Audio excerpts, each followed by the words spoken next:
하나님 아버지와 주 예수 그리스도로부터 오는 은혜와 평강이 이 자리에 계신 여러분들 모두에게 함께하기 바랍니다. 날씨가 매우 추워졌습니다. 옷 입는 것에 신경 쓰시고요. 길을 갈 때도 주의하여 걸으시기 바랍니다. 인류가 만든 오염과 자연 파괴로 말미암아 기상은 더욱 불규칙적으로 변해가고 있습니다. 그렇다고 이러한 자연 변화로 너무 불안해하지 마시기 바랍니다. 어느 시대에나 불안의 시대는 항상 있어 왔기 때문입니다.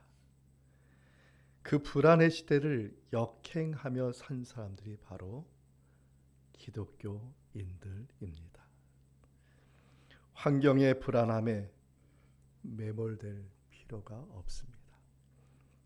또한 시대의 불안함에 걱정할 필요가 없습니다. 자연의 불안함에 두려워할 필요도 없습니다. 오히려 그러한 환경 속에서 우리가 더욱 집중해야 될 것은 신앙적인 것에 집중한다면 더 큰 의미가 있다고 봅니다. 지난주 추수감사절의 의미가 이런 의미가 아니겠습니까? 먹을 것이 부족한 추수감사절이었습니다. 환경과 여건은 척박했습니다. 그 환경 속에서 청교도인들은 무엇을 생각했나요? 신앙을 생각했습니다. 오히려 감사를 생각했습니다. 오늘 본문의 내용에 나와 있는 상황도 매우 불안한 상황입니다. 예수님께서 예루살렘 성전에 나오셔서 성전에 있는 돌 위에 돌 하나 다 남지 않고 무너지리라 말씀하셨기 때문입니다. 또 이러한 상황 이후에 바로 무엇이 기다리고 있습니까? 십자가의 고난이 기다리고 있는 그러한 긴장이 아주 팽창된 상황인 것입니다. 이러한 상황에 제자들이 물었지요. 어느 때에 이런 일이 있겠습니까? 주의 임하심과 세상 끝에는 무슨 징조가 있습니까? 말해달라고 간청하였습니다. 여기에서 징조라는 단어가 헬라어로 세메이온이라고 이렇게 말합니다. 이 세메이온이라는 말은 사람들이 알아볼 수 있게 가시적으로 나타나는 신호, 이것을 세메이온이라고 하고, 그리고 한문으로 우리나라 말로 징조다 이렇게 말합니다. 그래서 예수님께서 그 징조가 있을 것에 대한 여러 가지를 말씀하셨어요. 그 중에 저희는 2주 동안 2가지를 살폈습니다. 하나는 혼인잔치의 비유, 또 하나는 달란트의 비유. 모두가 지금 마지막 때에 나타날 징조가 무엇이냐라는 질문에 예수님이 대답하신 것입니다. 오늘은 그 마지막 본문입니다. 오늘 본문을 통해서 마지막 때에 왕이신 주님이 임할 때 어떤 일이 일어나는지, 우리에게 어떤 일이 일어나고 우리는 어떠한 삶을 살아야 되는지 본문을 통해서 살펴보고자 합니다. 첫째는 주님의 영광 가운데 우리는 들어가게 될 것이라고 말하고 있습니다. 본문의 31절과 32절의 말씀을 함께 읽겠습니다. 인자가 자기 영광으로 모든 천사와 함께 올 때에 자기 영광의 보좌에 앉으리니 민족을 그 앞에 모으고 각각 구분하기를 목자가 양과 염소를 구분한 것 같이 하여 양은 그 오른편에 염소는 왼편에 두리라. 아멘. 본문에 강조하는 말이 영광이라는 단어입니다. 영광은 무엇일까요? 구약 성경을 보면 영광이라는 단어가 나오기 시작한 것이 출애굽기에서부터 나옵니다. 모세가 성막의 역사를 다 마칠 때 일어난 일인데요. 출애굽기 40장 34절과 35절의 말씀을 함께 읽겠습니다. 구름이 회막에 덮이고 여호와의 영광이 성막에 충만하며 모세가 회막에 들어갈 수 없었으니 이는 구름이 회막 위에 덮이고 여호와의 영광이 성막에 충만함이었으며. 아멘. 주님의 영광이 성막에 충만했다. 주님의 영광이 지금 우리 예배 가운데 충만한 줄 믿습니다. 그럼 영광이 무엇일까요? 구름일까요? 그래서 그 영광을 가시조로 표현하려고 천주교에서는 재를 태워서 앞에 가지요. 연기가 나도록. 그럼 영광이 연기일까요? 아닙니다. 요한일서 1장 5절에 뭐라고 말씀하시냐면 하나님은 빛이라 말씀하고 있습니다. 그에게는 어두움이 조금도 없다고 말씀하고 있습니다. 화산이 폭발하면 빛이 나잖아요. 용암이 흘러내립니다. 빨간 빛을 발하면서. 근데 빨갛지만 않습니다. 거무스름한 것도 있고 검은 것도 있고. 그런데 가만 보면 그게 뭐 빛이 없는 게 아니라 빛이 빛나고 있는데 검게 보이는 것이죠. 보면은 어둠이 있습니다. 요즘 레이저에 대해서 관심이 많죠. 집중해가지고 빛을 쫙 뿜어내는데 그 레이저가 그냥 완전히 온전히 다 빛이라고 생각하는데 보면은 빛의 파동이 있어요. 그 안에 어둡게 보이는 부분이 있다는 것이죠. 레이저라는 그 빛 안에도 어둠이 존재하고 있습니다. 태양의 온도가 몇 도 정도 되죠? 대략 6,000도 정도 된다고 합니다. 와, 놀라는 분이 하나도 안 계시네요. 6,000도. 예. 물론 그 평균적인 온도고요. 표면에 있는 온도가 더 깊이는 더 온도가 높습니다. 근데 여기서 봤을 때는 태양이 그냥 뭐 빨갛지도 않고 하얗지도 않고 다 빛나는 것 같은데 천체 만환경을 딱 띄워서 태양을 보니까는 태양이 어두운 면들이 있더라고요. 근데 어둡다고 해서 빛이 안 나오는 게 아니라 빛이 있는데 어둡게 보이는 거예요. 왜? 다른 게 더 밝은 것이 있기 때문에 어두워 보이는 거. 빛이 온도가 낮은 것은. 성경은 하나님의 영광이 나타나면은요 태양도 어두워진다고 말하고 있습니다. 어두워진다는 것은 빛이 있는 게 잃어버리는 게 아니라 빛이 있는데 하나님의 영광이 더 밝기 때문에 어두워 보인다는 것이죠. 이사야 13장 10절의 말씀을 함께 읽겠습니다. 하늘의 별들과 별무리가 그 빛을 내지 아니하며 해가 돋아도 어두우며 달이 그 빛을 비추지 아니할 것이로다.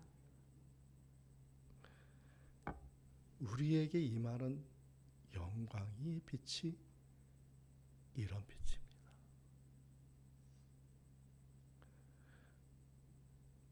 예배 드릴 때 주님께서 임재하시고 영광이 함께 하시는데요. 그 영광의 빛이 이런 빛이에요. 예수님이 변화산에 올라오셨을 때 그 빛을 보여주셨죠. 예수님의 얼굴이 해같이 빛나고 옷이 빛과같이 희어졌다고 말하고 있습니다. 사도행전을 보면 사도 바울이 이 영광을 경험한 내용이 나옵니다. 바울의 히브리식 이름이 사울입니다. 바울은 로마의 시민권을 가진 사람이기 때문에 원래부터 로마식 이름도 있고 히브리 이름도 있는 겁니다. 히브리 이름이 사울이고, 그리고 로마의 시민권을 가진 자로서 로마의 이름인데 그것이 바울이라는 것이죠. 근데 사람들에게는 뭘로 더 알려졌냐면 사울이라는 이름으로 알려졌을 때입니다. 사울은 그 당시에는 하나님의 영광을 모르는 종교인이었습니다.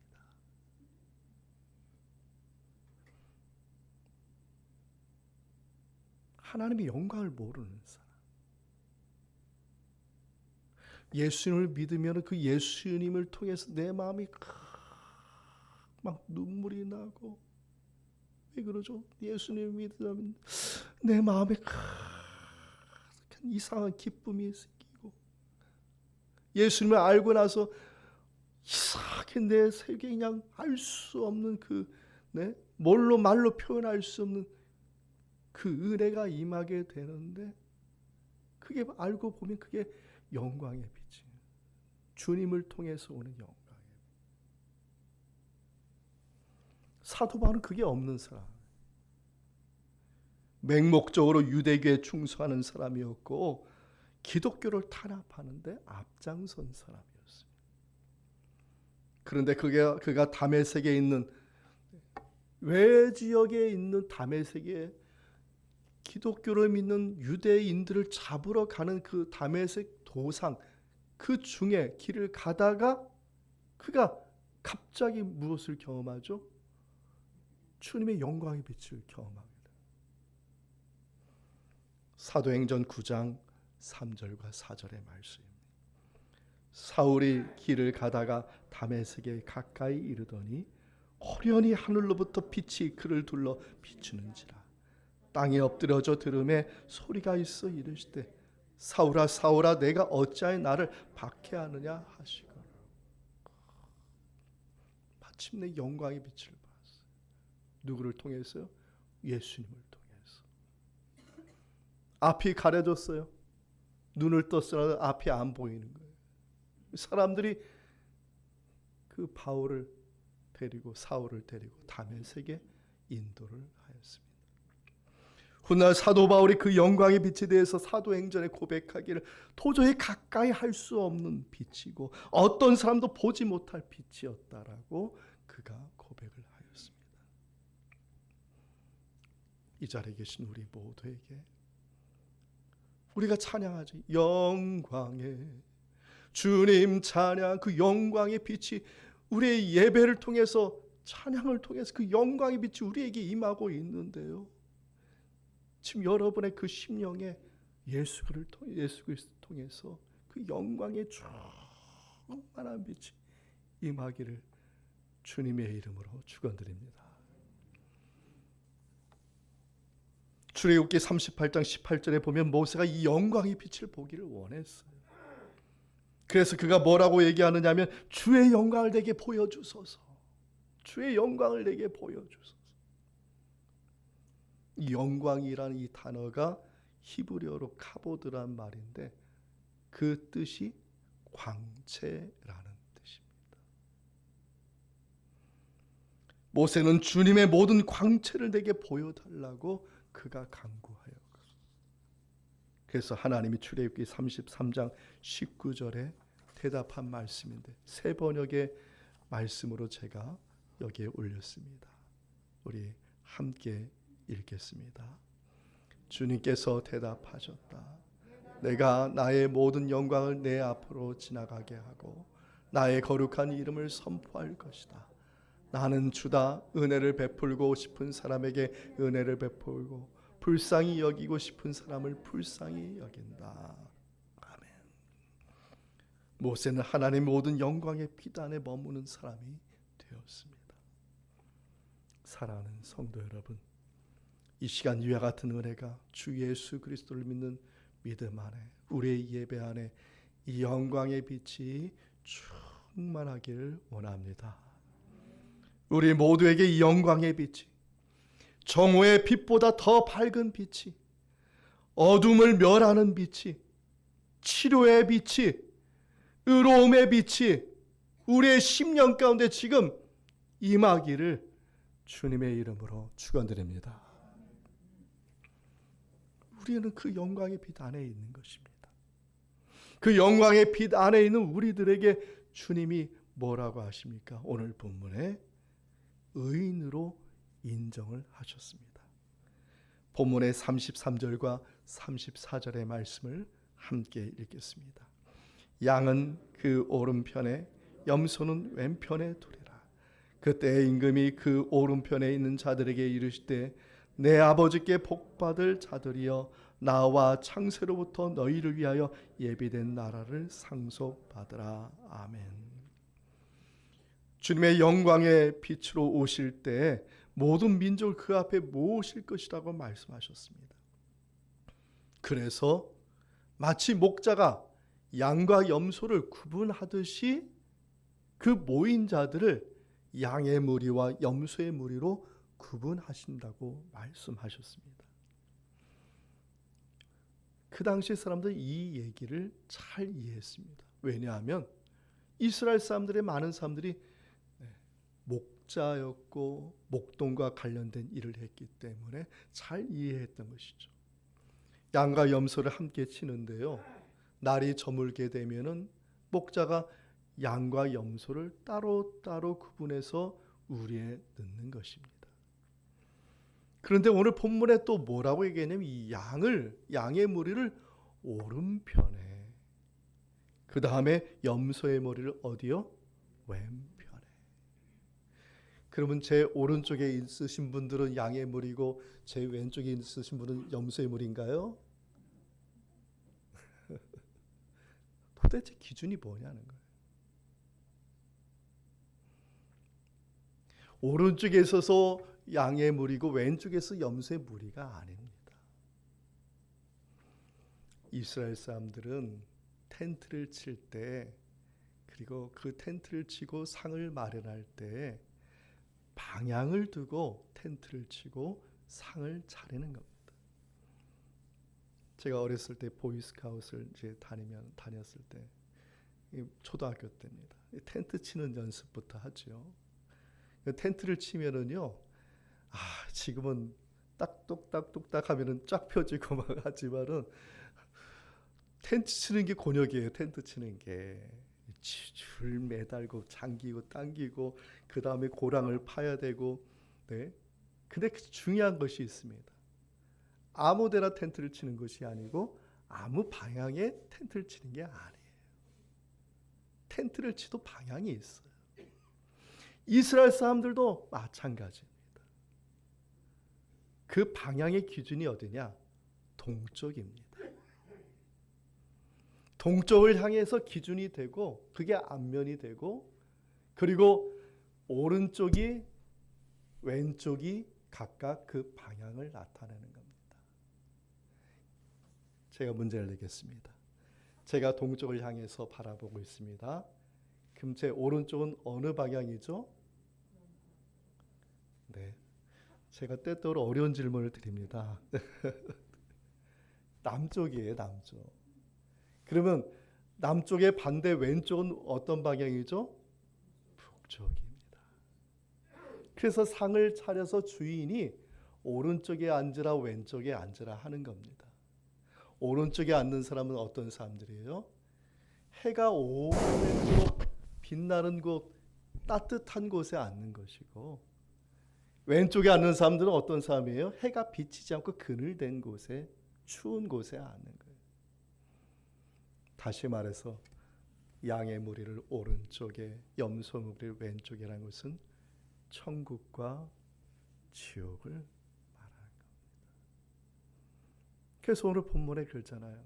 왼편에 있는 사람들에게, 마귀와 그의 사자들에게 예비된 곳으로 가라.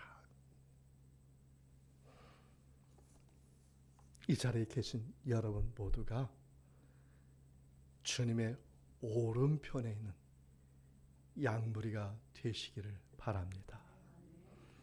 그래서 오늘 본문에 왕이신 주님이 말씀하시잖아요. 내가 예비한 나라를 받아라. 왕이신 주님은 오른편에 있는 양무리들을 의롭다 하시고, 그리고 그들에게 본문의 35절과 36절에 왜 너희들이 의로운지에 대해서 6가지의 이유를 말해요. 6가지의 선행을 말하는 것입니다. 특별히 여기서의 선행은 교회 밖에 있는 사람들에 대한 선행이 아니라 교회 안에 있는 사람들에 대한 선행을 말하는 겁니다. 초대교회에 박해를 받을 때 그 형제 자매를 돌보는 그 기준점에서 말씀을 하는 걸로 보시면 되겠습니다. 첫째가 무엇입니까? 내가 줄일 때 먹을 것을 주었다.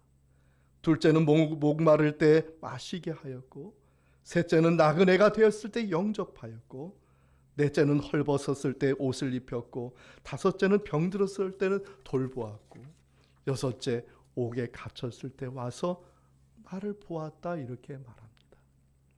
그래서 이 약물이 오른쪽에 있는 의인에 속한 이 약물이의 사람들이 놀라는 거예요.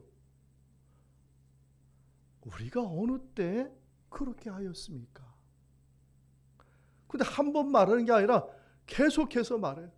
우리가 어느 때 옷을 입혀줬고, 우리가 어느 때 양식을 줬고, 우리가 어느 때 옷을 옥에 갇혔을 때 보았습니까?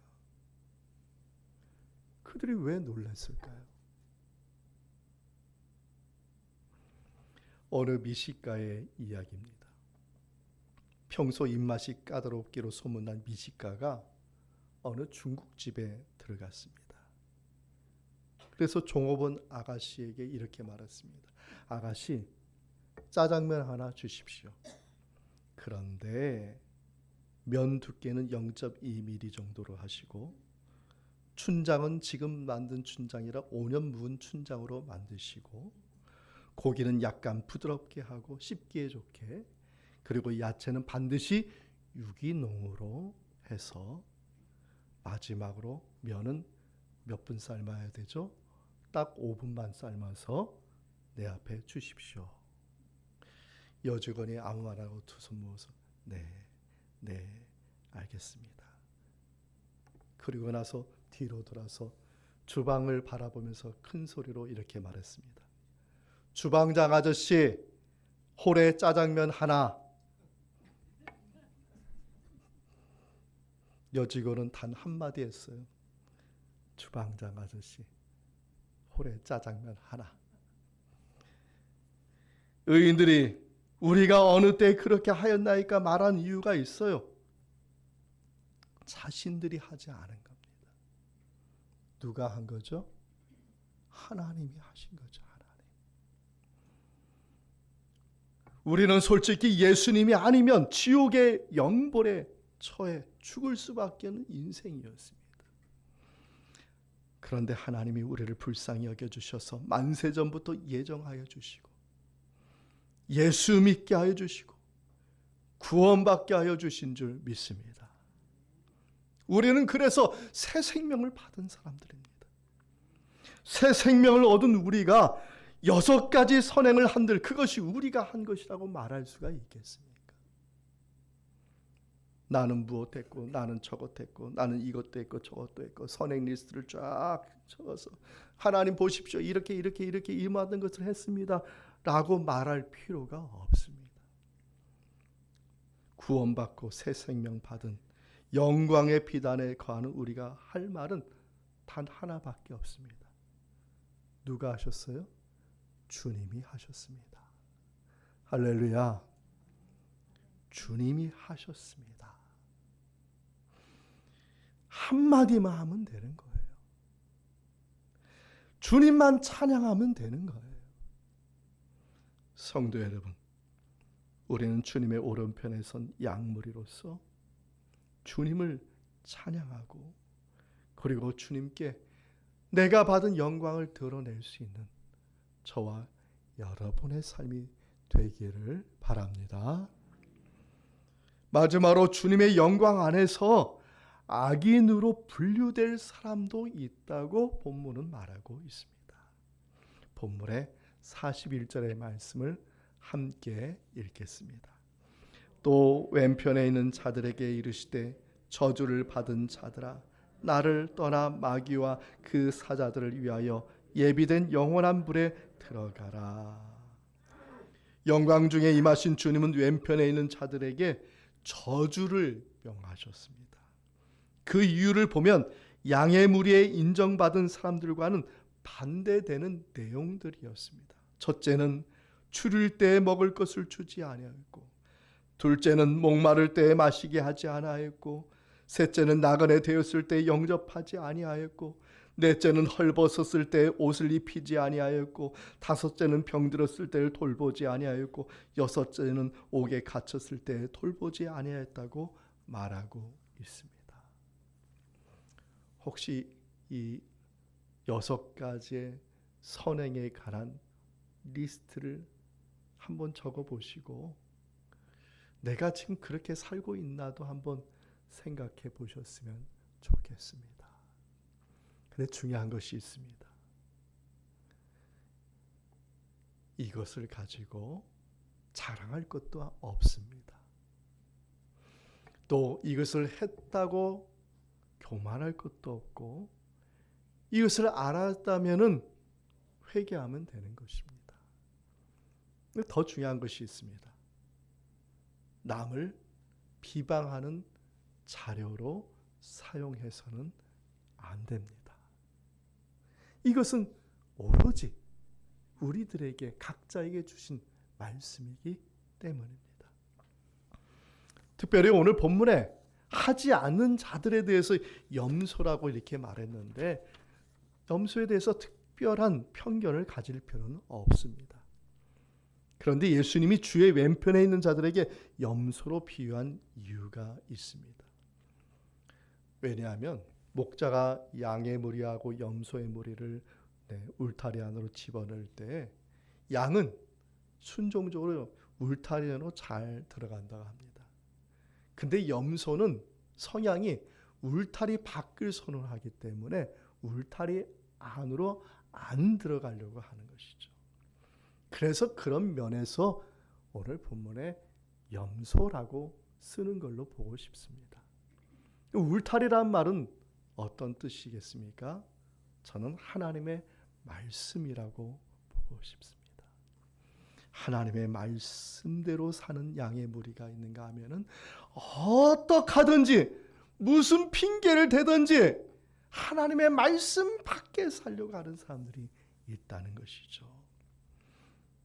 자기 식대로 자기가 생각하는 선, 그 선을 쌓는 것에만 관심을 가져요. 물론 세상에 선한 일을 하시는 분도 많이 있습니다. 그분들을 비하하는 건 절대 아닙니다. 근데 선한 일을 한다고 하시는 분들을 보면은 신념이 있어요. 아주 강해요. 그 신념 건들면은요, 막 화산처럼 폭발합니다. 우리 기독교인이 하는 선하고는 차원이 달라요. 자기의 신념 가지고 하는 거예요. 자기가 하고 싶은 걸 하는 거예요. 자기가 옳다 생각하는 거예요. 그것이 신념이 되고 굳어져 가지고 그게 자존심이 되고 결국은 그게 뭐게 됩니까? 인생의 짐이 돼버리는 거예요. 타락한 인간으로 하나님을 내버리고 산 사람들의 결과입니다. 여러분, 제가 이 가수의 이름을 대면 여러분 잘 아실 거예요. 이분이 부른 유명한 노래도 잘 아실 거예요. 프랑크 시나트라. 네. 모르시는 분 손 들으십시오. 내리십시오. 네, 다 아시는군요. 프랑크 시나트라의 유명한 노래가 My Way. 네, 나의 길. 이분의 인생에 대한 그런 노래와 철학이 들어있다고 합니다. 그 노래의 시작이 영어로 제가 몇 자 좀 찍었습니다. 앞에 있는 부분 and now the end, and now the end is near, 뭐 이런 식으로 합니다. 이 번역을 제가 임의적으로 해봤습니다. 이런 뜻입니다. 그리고 이제 마지막이 가까이 왔습니다. 그래서 마지막 커튼을 마주하게 되었네요. 친구요, 내가 확실하게 말해주겠네. 이렇게 시작되는 겁니다. 그가 확실하게 말해주겠나 하는 내용들을 보니까 이런 내용들이에요. 나의 뜻대로 해봤네. 그런데 후회하였네. 나의 길을 착실하게 계획했는데 나의 뜻대로 해봤지만, 내가 확신을 갖고 해봤지만, 나의 식대로 해봤지만 이제는 후회가 된다네. 어떤 분이 이 노래를 승화시켜가지고 인생을 달관한 사람처럼 이렇게 해석하는데, 물론 그런 의미도 있겠지만은 노래 가사의 내용을 보면은 후회로 가득하다는 내용입니다. 인생은 자기 뜻대로 산 것이 결국 뭐가 돼요? 인생의 짐이 되고 만 것이고 결국 후회하게 된다는 것입니다. 하나님을 떠나서 행한 선이라 할지라도 결국 인생의 짐으로 되돌아올 뿐입니다. 다시 말해서 하나님을 떠난 삶 그 자체가 마귀의 종로를 타는 헛된 삶일 뿐입니다. 그래서 41절에 얘기하잖아요. 내가 마귀와 사자들을 예비한 그곳으로 가라.